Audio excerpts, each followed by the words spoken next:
今ちょっと負けそうになったんだけどもったいねえって自分で思ってましたね。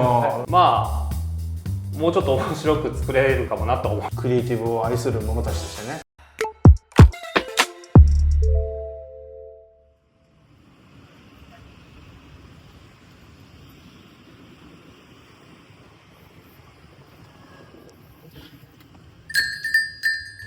いらっしゃいませ。カフェフォーリーフへようこそ。クローバーズ代表の小山です。ここではクローバーズの社員たちが気になることを勝手気ままにおしゃべりしています。どうぞ皆さんもお好きな一杯とともにお楽しみください。マシソン先輩ずっと退屈じゃないですか、僕は。ちなみにマシソンさんはなんかコレクションしてるものみたいな。ないですね。私あんまりそのこだわってというか、夢中になれるものが子供の頃がそんなない子だったので。何も集めてない？うん。なんかその化粧品とか。化粧品。いや知らんけどなんかリップたくさん集めるとかないの？ない。男性得意。うん、そうですね。まあそれ未だに捨てれない漫画とかありますよ。未だに買ってる漫画とかありますけど。大きなマンション？知らない。もう見たことはないです。もうめちゃくちゃなんか少女漫画の。何で連載してるの？古代エジプトにタイムスリップするっていうやつで、多分なんか舞台やってなかったかな。舞台にもなってた気がするんですけど。何で連載してたの？花と夢？じゃない、違う。連載で読んでないんですよ、私。大人になってから読み出して。はい、単行本から読み出したから。もう連載終わってるってことでしょ？いやー、まだやってんの？まだ最終回の回。そう。もうすごく高齢だから。そう。細川先生かな？千恵子さんかな？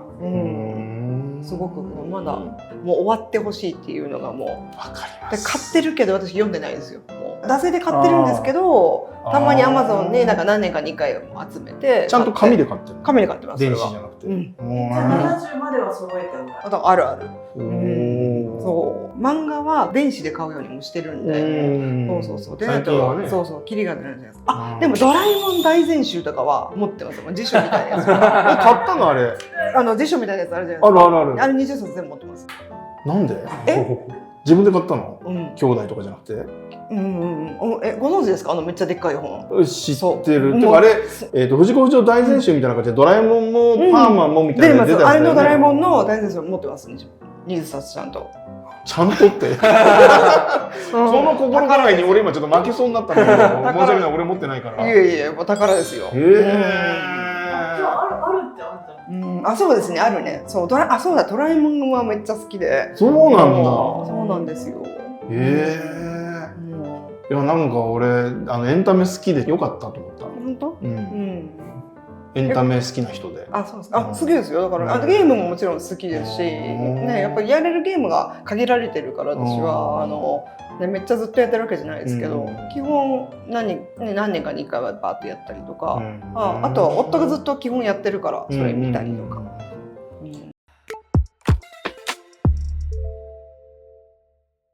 漫画のことで俺もまたちょっと話題を横取りさせてもらって言うとですね、俺もバスタード知ってますよ。あれね、ちょっと書いてくださいよ。2巻なんですか？2巻なんですよ。そうなんだ。なんかもうね、10年に1回単行本出るみたいなペースじゃなかったっけ？もう出ないんですよ、全然。で、話の内容あってるとものすごく風呂敷広げ続けてるんですよ。これ畳まないやろっていう。伏線回収の。もうね、伏線だらけになってるんで。もう終わってると思ってた。あれがね、もう終わらないんじゃないかなっていうか、もう作者も10年書いてないとおかしくない？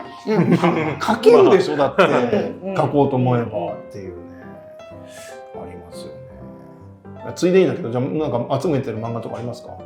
僕だからその集めてるものずっと考えてたんですけど、漫画読んでる漫画でもいい。それで言うとだからジョジョですね。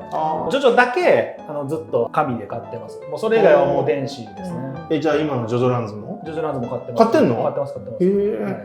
最近新刊出てたんで買いました。すごい。白石君は？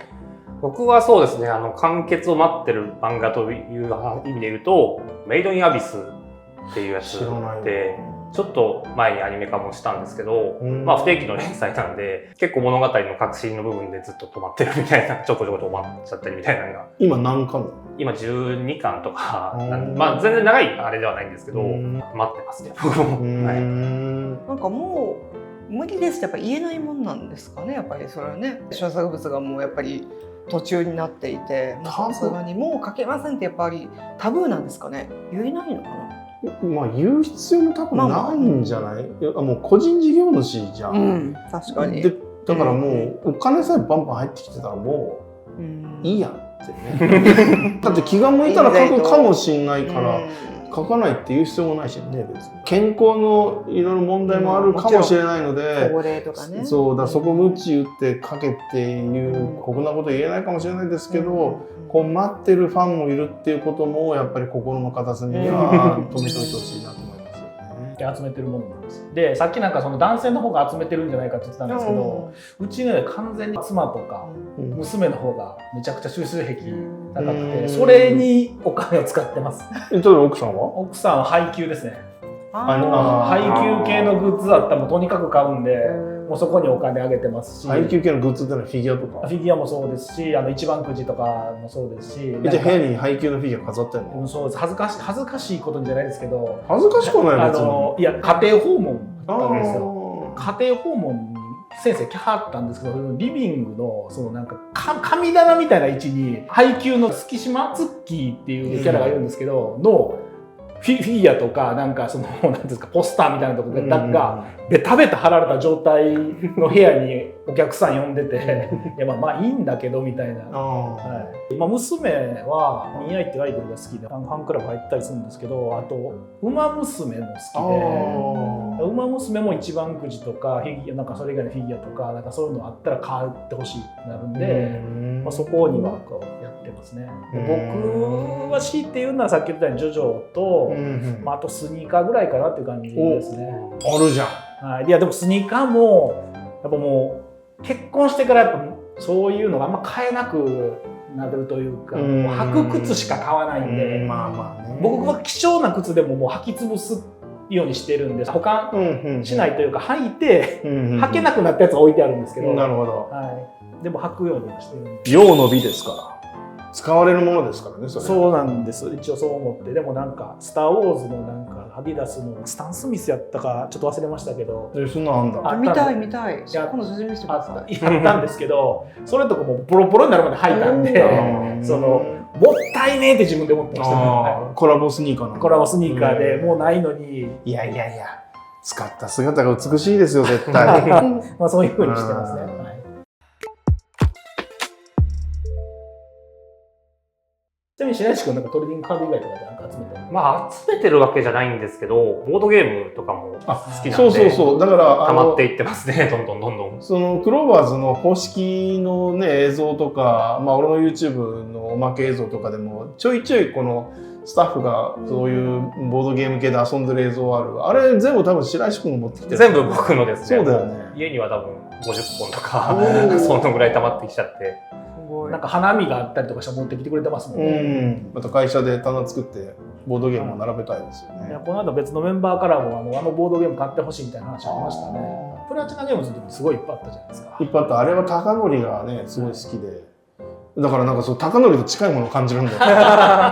高則だって自分で作ってありましたよね。そうそう、よくそのイベントのこと詳しく分かんないけど自分で作ったやつ売ってたから。であいつたまにさスーツ着て会社来ててさ「お前どうしたのスーツ着て」って言ったら「今日その業者の人と打ち合わせなんで」って言って喫茶店で打ち合わせとかしてんじゃんやつ。あ、そうだと思います。そうそう、カードゲームそうね。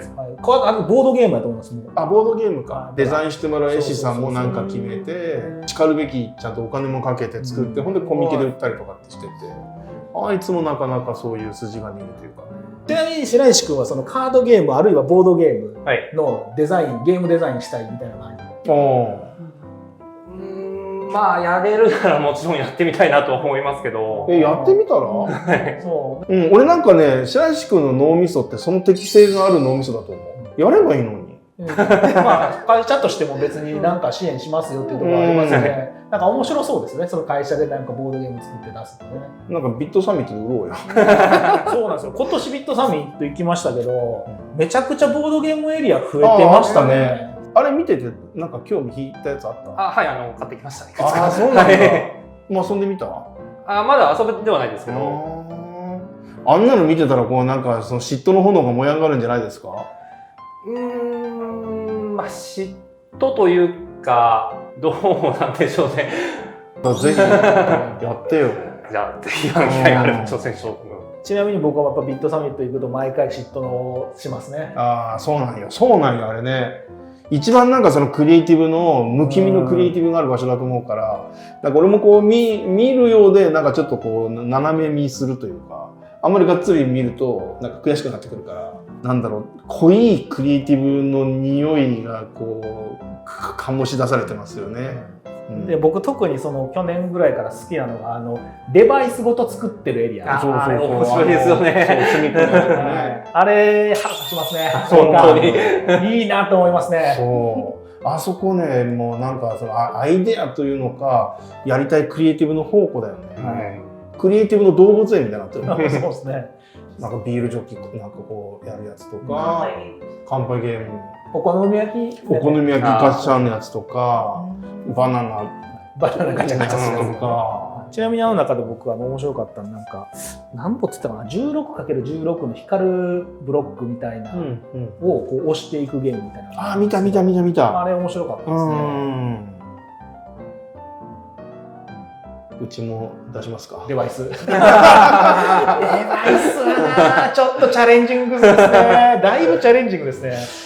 まあでもなんか光るアイデアがあったらやってみたいなやってみたいですね。やっぱりクローバーズとしてもいつかビットサミットに出展するっていうことはやっぱりちょっと目標に掲げておきましょう。そうですね。それもぜひ、ぜひというか必ずというかね、それやりましょうという感じですね。まあ今回僕もそのステージに出してもらったりとかしましたけど、こうやっぱビットサミットに関わっていくっていうのはクローバーズとしてもちゃんとしっかりやっていきたいですよね。やっていきたいです。クリエイティブを愛する者たちとしてね。そうですね。はい。白石君コーナーは以上っていう感じで。やっぱりロールプレイングゲームとか好きだし。じゃあ俺おすすめしていい？はい。テトリス99ですよ。